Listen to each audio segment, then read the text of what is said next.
مضبوط دل ہونا الگ چیز ہے, نرم دل ہونا, کمزور دل ہونا الگ چیز ہے, نرم دل ہونا الگ چیز. کمزور دل ہونا عیب ہے. کمزور دل آدمی کا مطلب ہے کانفیڈینس ہی نہیں ہے, قوت ارادی کمزور ہے, کچھ کرنا چاہتا ہے ہوتا نہیں ہے. بہت سے لوگ ہیں 15 سال سے ارادہ ہی کر رہے ہیں کچھ کام کرنے کا, ہو ہی نہیں رہا, ڈرنے لگتے ہیں, گھبرانے لگتے ہیں, قوت فیصلہ نہیں ہے. یہ کمزور دلی کی علامت ہے. یہ کس کی علامت ہے؟ بولو نا, کمزور دل. یہ عیب ہے, اور مرد کے اندر یہ بہت بڑا عیب ہے.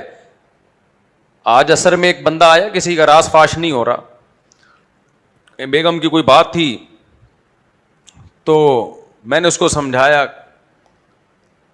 تو کہہ رہا ہے میں کیا کروں, میں چھوڑوں, میں نہیں چھوڑوں, میں چھوڑوں, میں چھوڑوں. بہت بڑا جرم تھا اس کی بیوی کا جو ناقابل معافی تھا. تو کہہ رہا ہے مجھے, کہہ رہی ہے معاف کر دو. میں نے اس سے کہا دیکھو ایک فیصلہ کرو, یا تو معاف کر کے بھول جاؤ ہمیشہ کے لیے, یا چھوڑ دو اور ہمیشہ کے لیے اس قصے کو ختم کرو. کہہ رہے مجھ سے فیصلہ ہی نہیں ہو رہا, پتہ نہیں کتنے مہینے سے لٹکا ہوا ہوں, فیصلہ ہی نہیں ہو رہا. میں نے کہا یہ جو کنڈیشن ہے نا, یہ آپ کی زندگی تباہ کر دے گی. آپ کے پاس دو ہی آپشن ہیں, یا معاف کرو اور بھول جاؤ, پھر دوبارہ نہیں دہراؤ, یا قصہ کیا کرو, فارغ کر کے ختم کرو, ایک طرف ہو جاؤ. تو کہہ رہا ہے اگر میں چھوڑ دوں گا یوں, تو میں نے کہا نہیں, کوئی گناہ نہیں ہوگا. جو کنڈیشن آپ نے بتائی اس میں چھوڑنے میں کوئی گناہ نہیں ہے, لیکن ایک فیصلہ کرو. تو یہ کمزور دلی ہے نا, فیصلہ ہی نہیں ہو رہا, ڈر رہا ہے ادھر, وہ بھی رکھتے ہوئے بھی ڈر رہا ہے, چھوڑتے ہوئے بھی کیا کر رہا ہے.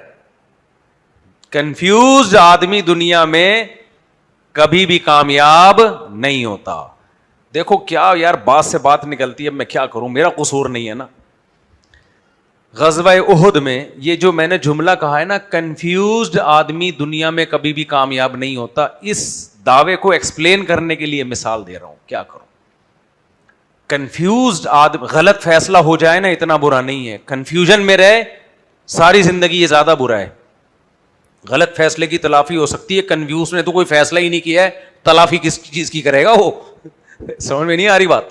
دیکھو غزوہ احد میں ہمارے سامنے واقعہ ہے, نبی کریم صلی اللہ علیہ وسلم نے صحابہ سے مشورہ کیا کہ مدینہ کے اندر رہ کے لڑنا چاہیے یا مدینہ کے باہر جا کے لڑنا چاہیے. میں یہ ترانے اس لیے یوں اسٹائل میں شروع کر دیتا ہوں کہ ایک دم میں جذباتی ہونا شروع ہو جاتا ہوں نا, تو ریلیکس ہونے کے لیے کیا نارمل وے میں بات کرو, کیا یہ ٹھیچ پیچ شروع کر دیتے ہو.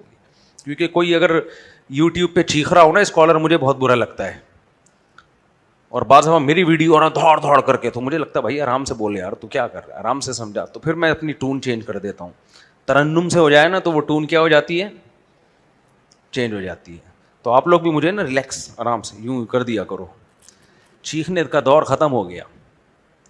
دیکھو نبی کریم صلی اللہ علیہ وسلم نے صحابہ کرام سے مشورہ لیا کہ ہم مدینہ کے اندر رہ کے لڑیں یا مدینہ سے باہر.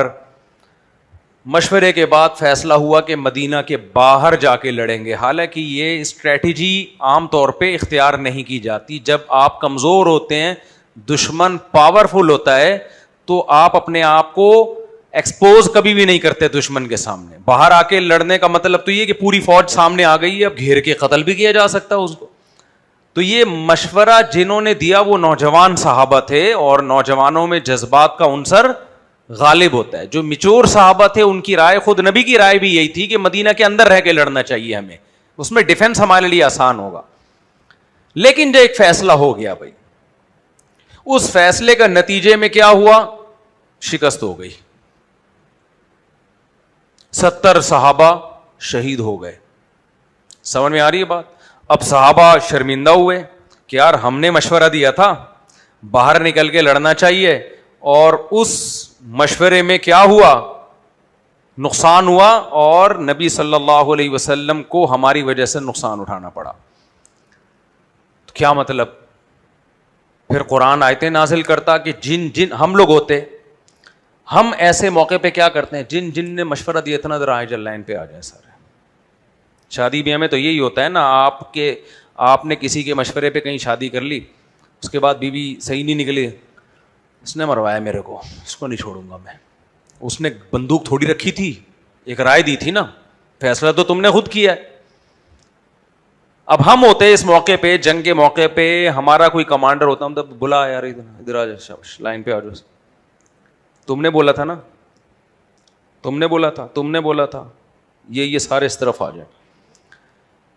اور پھر ایک اسٹیمپ لگا دی جاتی کہ آئندہ ان سے کبھی بھی مشورہ نہیں لیا جائے گا, آئندہ ان کو ہمیشہ دور بٹھایا جائے گا, اور ایک ہمیشہ کے لیے سیاہی لگ جاتی. یہ وہ لوگ ہیں جن کی بھائی 70 صحابہ شہید ہوئے ہیں, 70 بڑے بڑے صحابہ, ان گھروں میں کوہرام مچا ہوگا, میتیں اٹھی ہیں, کیا حال ہوا ہوگا. لیکن قرآن کے الفاظ دیکھو, اللہ نے فرمایا کوئی بات نہیں, فَإِذَا عَزَمْتَ فَتَوَكَّلْ عَلَى اللَّهِ وَشَاوِرْهُمْ فِي الْأَمْرِ. آئندہ بھی انہی سے مشورہ لیا جائے گا, آئندہ بھی مشورے لیے جائیں گے. کس سے؟ انہی سے لیے جائیں گے. مشورے میں کبھی ایسا ہوتا ہے کہ درست فیصلہ ہو جاتا ہے, کبھی غلط فیصلہ. بھائی قیامت تک کے لیے اسلام آیا ہے, تبھی میں بار بار بات سے پھر بات نکلتی ہے یار. میں جو کہتا ہوں نا, جو کہتے ہیں 4 شادیاں کر کے ہنسی خوشی زندگی گزار رہا ہوں, یہ کوئی نمونہ نہیں ہے. اسلام قیامت تک کے لیے آیا تو وہ والا پیکج دے گا تو قیامت تک کے لیے چل سکے. تو یہ کوئی 4 بیویاں کر کے ہنسی خوشی زندگی گزار رہا ہے, یہ پیکج چلتا نہیں ہے. لاکھوں میں ایک آدمی میں چلتا ہے. جو پیکج مارکیٹ میں چلے گا وہ پھڈوں والا ہی چلے گا. تو مثالی شادی وہی ہے جس میں پھڈے ہو رہے ہوں, اور ان پھڈوں میں سروائیو کرو. آپ سمجھ میں نہیں آ رہی بات؟ وہی بات ہے. پھر نابالغوں کے سامنے میں نے بالغوں والی باتیں شروع کر دی. ہمارے نبی کی 9 ازواج تھی, کچھ نہ کچھ اونچ نیچ وہاں بھی ہوتی تھی. ابراہیم علیہ السلام کی 2 زوجہ تھی, وہاں بھی اونچ نیچ ہوتی تھی. یعقوب علیہ السلام کی 2 زوجات میں بیٹے, ایک بیٹوں نے اپنے دوسرے سوتیلے بھائی کو کنویں میں ڈال دیا, وہاں بھی اونچ نیچ چلی ہے. تو ایسی بات جو سوسائٹی میں چل ہی نہ سکتی ہو, جو لاکھوں میں ایک ہو, وہ مثالی نہیں ہوتی. مثالی وہ واقعات ہوتے ہیں جو چل سکیں. تو اس لیے میں کبھی بھی یہ قصے نہیں سناتا کہ جی 4 شادیاں کر لی اور کچھ بھی نہیں ہوا, بھائی یہ بھی سارے ملے. نہیں بھائی, یہ نہیں ہے. اس سے کوئی موٹیویشن نہیں ملے گی. اس لیے کہ جو کرے گا جب وہ بھگتے گا تو بولے گا یار مفتی صاحب کے ساتھ تو کامیاب ہوئی شادی, میری شادی تو کیا ہو گئی, ناکام. نہیں بھائی, یہ کامیابی اسی ناکامی کے ساتھ ہی کامیاب ہے. تو اس لیے ہمیشہ وہ لوگ قابل تقلید ہوتے ہیں جو نارمل وے میں چل رہے ہوں. تو اگر اسلام میں فتوحات ہی ہوتی, شکستی نہ ہوتی, تو صحابہ اور نبی کی سیرت ہمارے لیے نمونہ بنتی. کیونکہ دنیا میں کوئی قوم, کوئی فوج ایسی نہیں فتوحات ہی ہوتی رہے ان میں. اللہ نے نبی کریم صلی اللہ علیہ وسلم کے دور میں وہ سارے واقعات کر دیے جو قیامت تک کے لیے ہمارے لیے نمونہ بنے. بھائی فتوحات بھی ہوئی ہیں, شکست بھی ہوئی ہے. مشورے میں مشورہ لیا گیا ہے, اس مشورے کے نتیجے میں شکست ہو گئی فتح ہونے کے بجائے, تو کیا مشورہ چھوڑ دیں؟ نہیں, اصول ہمیشہ وہی رہے گا. پھر نتیجہ کس پہ چھوڑو گے؟ بولو, اللہ پہ چھوڑو گے. اسی طرح علماء نے لکھا ہے حضرت معاویہ حضرت علی رضی اللہ تعالیٰ عنہ کی لڑائی ہو گئی, یہ بھی تکوینی امر تھا. اللہ نے بتا دیا کہ لڑائی کے وقت میں کیا کرنا ہے تم نے. اگر یہ لڑائی نہ ہوتی, ہمیں پتا چلتا کہ مسلمانوں کی اگر آپس میں لڑائی ہو تو اس کے شرعی احکام کیا ہیں. ہمیں اس لڑائی سے کیا کچھ سیکھنے کو ملا؟ نمبر 1, لڑائی ہوئی ہے, ایک دوسرے کے خلاف زبان درازی نہیں ہوئی ہے, ایک دوسرے کے قیدیوں کو غلام نہیں بنایا گیا, ایک دوسرے کے مال کو مال غنیمت کے طور پہ تقسیم نہیں کیا گیا. تبھی ہدایہ میں احکام لکھے میں کتاب البغات, باغیوں کے حکام, کہ باغی کے پاس اگر طاقت ہو اور لڑنے کے لیے آئے تو حکومت اس کو شکست دے دے تو ان کے مردوں کو غلام نہیں بنایا جائے گا. دلیل کیا ہے؟ حضرت علی نے حضرت معاویہ کے لوگوں کو غلام نہیں, یہ دلیل ہے نا, ہمارے لیے تو صحابہ بھی حجت ہیں. نمبر 2, ان کے جنازے پڑھے جائیں گے, کیونکہ حضرت علی نے حضرت معاویہ کے لوگوں کے جنازے, بولو نا, پڑھے ہیں. ان کی عورتوں کی عصمت کی حفاظت کی جائے گی.